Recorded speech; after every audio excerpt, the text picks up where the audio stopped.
Beaucoup de pays dans le monde n'abritant pas toute leur population à l'intérieur de leurs frontières. C'est courant pour de nombreux pays qu'à une époque où ils connaissaient des difficultés économiques, une partie de leur population soit partie à l'étranger, à la recherche d'une vie meilleure. Le Portugal, par exemple, compte 20% de sa population vivant à l'étranger.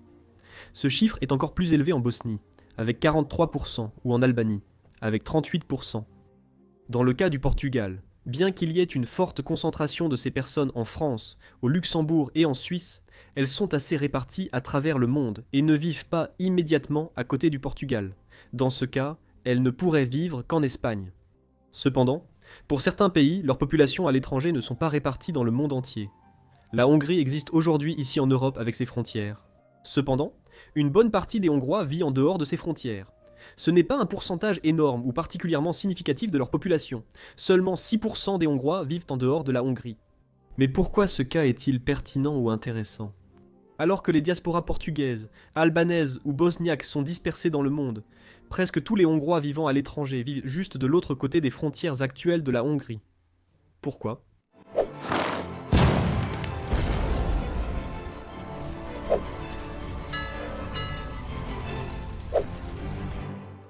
Avant de découvrir la raison, voyons combien de Hongrois vivent dans les pays voisins.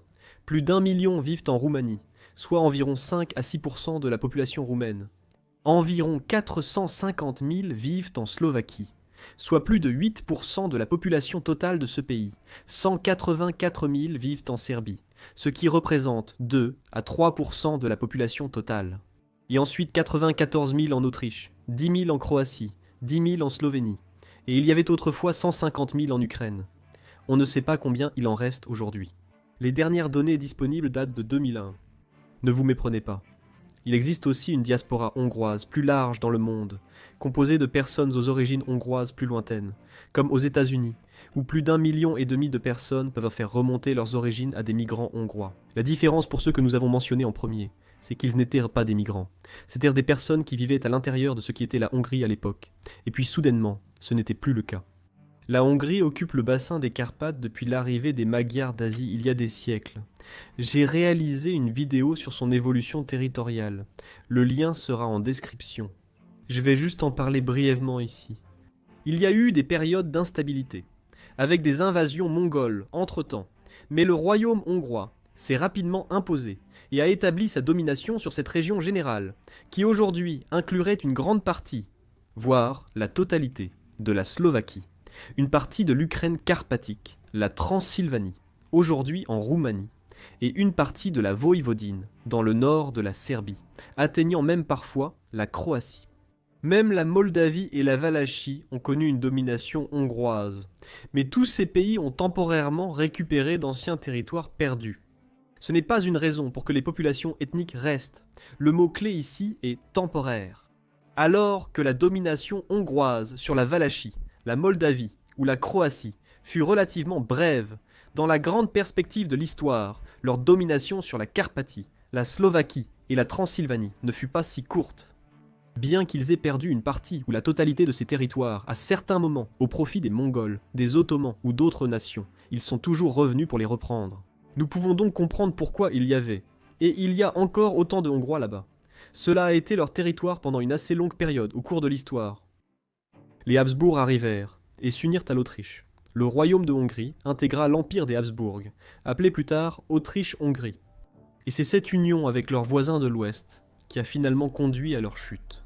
Je ne dis pas que les Hongrois y ont été forcés, car à ce moment, leurs droits et leur influence avaient beaucoup augmenté dans l'empire. À l'éclatement de la Première Guerre mondiale, le nationalisme serbe s'opposait à l'occupation des Habsbourg, partiellement hongroise. Cependant, un empire dirigé par les Autrichiens a décidé d'entrer en guerre aux côtés de l'Allemagne contre la Russie, qui se proclamait défenseur des peuples slaves et des Balkans, puis contre le reste de l'entente, la France et le Royaume-Uni. La Première Guerre mondiale a commencé. Les puissances centrales ont été vaincues et ont subi de lourds traités de paix. L'Allemagne et les autres puissances perdantes ont subi le traité de Versailles, qui, selon beaucoup, a affaibli leur économie et contribué à l'ascension d'un homme autrichien responsable de la Seconde Guerre mondiale. Deux autres traités expliquent aussi pourquoi tant de personnes ont soudain cessé de vivre en Hongrie. Légalement, l'effondrement de l'Empire austro-hongrois a été officialisé par le traité de Saint-Germain-en-Laye en 1919. Cependant, cela n'a fait que séparer l'Autriche-Hongrie, et c'est seulement avec le traité de Trianon en 1920 que le royaume de Hongrie lui-même a également été dissous et, ce qui est le plus important pour nous ici, divisé. Petite anecdote, le traité a commencé à être préparé à Paris, et a également été signé à Versailles, au château du Grand Trianon. J'ai peut-être bêtement toujours supposé que Trianon était une autre ville où le traité avait été signé, mais apparemment non. Le traité a fixé le statut du royaume de Hongrie, et a défini ses frontières, généralement selon les lignes de cessez-le-feu, établies semées à la fin de la guerre. Donc, c'était l'une des causes de la perte du territoire. Il l'avait effectivement perdu pendant la guerre, mais ce n'était pas la seule raison.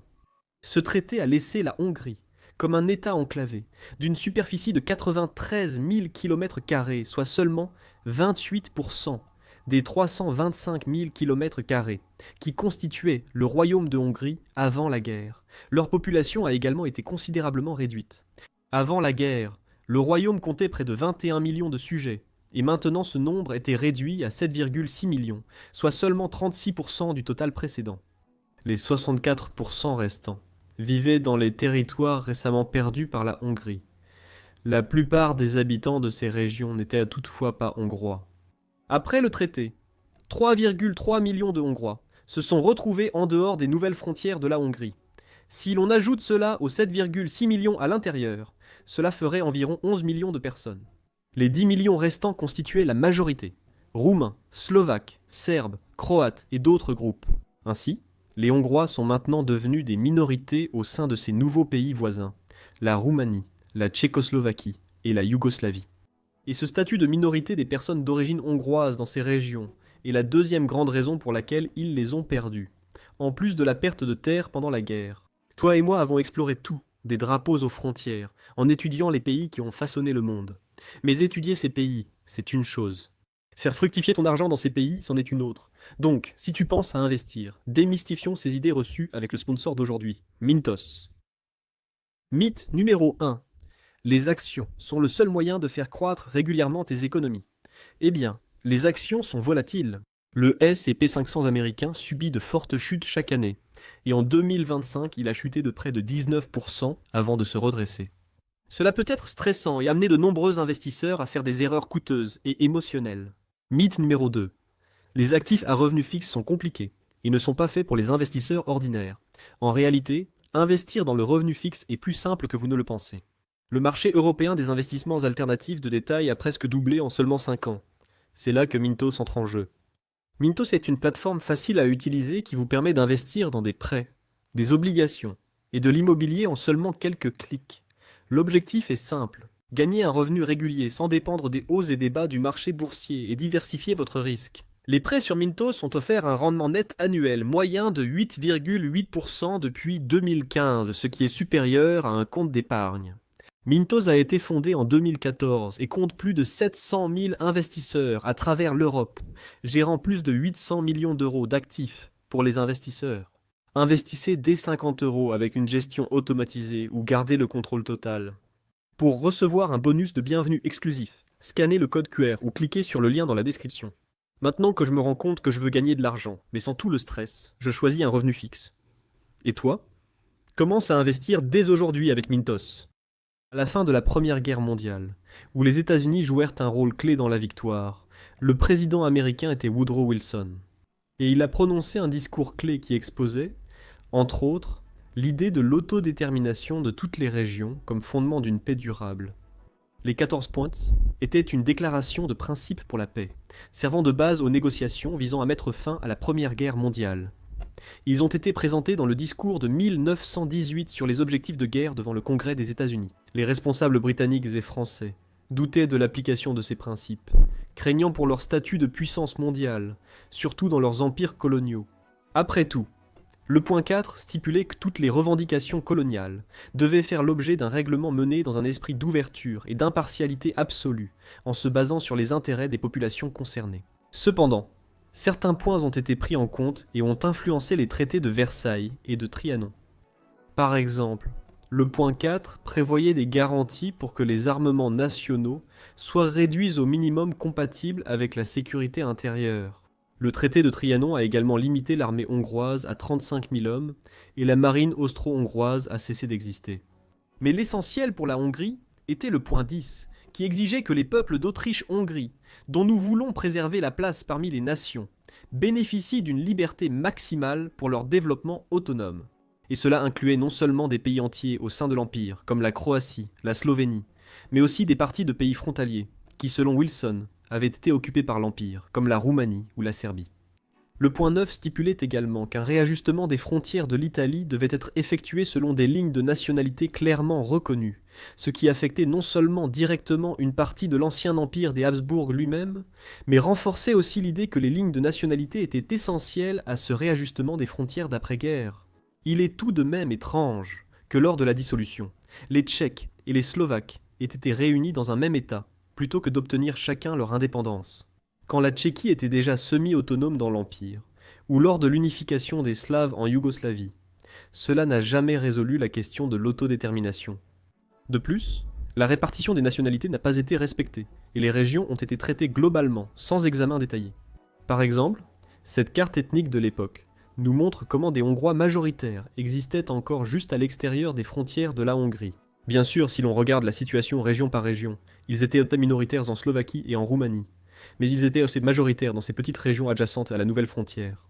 Si les puissances victorieuses avaient respecté leurs principes, la frontière aurait sans doute été modifiée ici, l'indépendance donnée à la Slovaquie et du territoire ajouté à la Roumanie, mais sans le faire aveuglément, et en permettant au moins aux Hongrois des régions voisines de rester en Hongrie. Un seul référendum a été autorisé pour régler un petit différend avec l'Autriche, aucun autre n'a été permis. C'était sans doute un compromis pour satisfaire en partie Wilson et les États-Unis, mais le Royaume-Uni et la France n'étaient pas forcément d'accord. Et quand on examine la question de plus près, on découvre précisément cela. Les diplomates français ont joué un rôle clé dans la conception du traité, visant à former une coalition dirigée par la France avec les nouveaux États, dont la Roumanie et la Tchécoslovaquie. Peut-être en menant à une redistribution injuste des terres, afin de renforcer les nouveaux alliés qu'ils voulaient se ménager. Nous comprenons donc maintenant trois choses essentielles.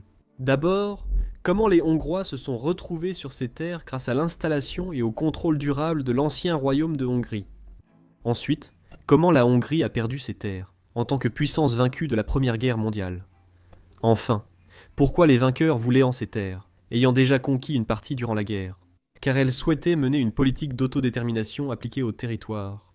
Et, il ne faut pas l'ignorer, elles voulaient affaiblir leurs ennemis vaincus, pour s'assurer qu'ils ne seraient plus une menace, voyez comme cela a bien fonctionné, et renforcer de nouveaux alliés potentiels. Qu'a réellement perdu la Hongrie avec le traité ? D'abord, ils ont perdu la Slovaquie au nord, qui est devenue une partie de la Tchécoslovaquie, puis ces petites provinces de l'ouest à l'Autriche, la Galicie à la Pologne à l'époque, leurs terres de l'est, principalement la Transylvanie, à la Roumanie, ainsi que la Croatie, et je crois la Voïvodine, à la Yougoslavie. Les Hongrois de l'époque savaient le traité en partie injuste, mais vaincus, ils durent l'accepter malgré leurs protestations. Peu après, de nombreuses affiches de propagande ont été publiées pour protester contre la perte, concernant les territoires, comme celui-ci, avec des mains qui arrachent leurs terres et indiquent le nombre de Hongrois vivant dans chacun d'eux. Ou celles-ci publiées à l'étranger, qui tentèrent de faire comprendre aux Français, Britanniques, Italiens, Allemands et Américains l'ampleur de leur perte en la comparant à celle de leur propre pays. Celle-ci, dédiée aux États-Unis, et même allée jusqu'à imaginer à qui ils perdraient ces terres, le nord à la Grande-Bretagne, la côte ouest au Japon, le sud-ouest au Mexique et le sud-est à un groupe ethnique local. Mais cela n'a servi à rien. La perte fut confirmée par le traité, excluant tout retour pour les Alliés. Dans les années 1930 et 1940, alors que la Hongrie devenait plus autoritaire et se rapprochait de l'Allemagne, elle a récupéré certaines terres perdues grâce à la pression du Reich sur ses voisins. La première décision de Vienne a rendu le sud de la Slovaquie à la Hongrie en 1938. En 1939, la Hongrie a de nouveau annexé la Ruthénie subcarpatique. En 1940, la deuxième décision de Vienne a forcé la Roumanie à rendre la Transylvanie.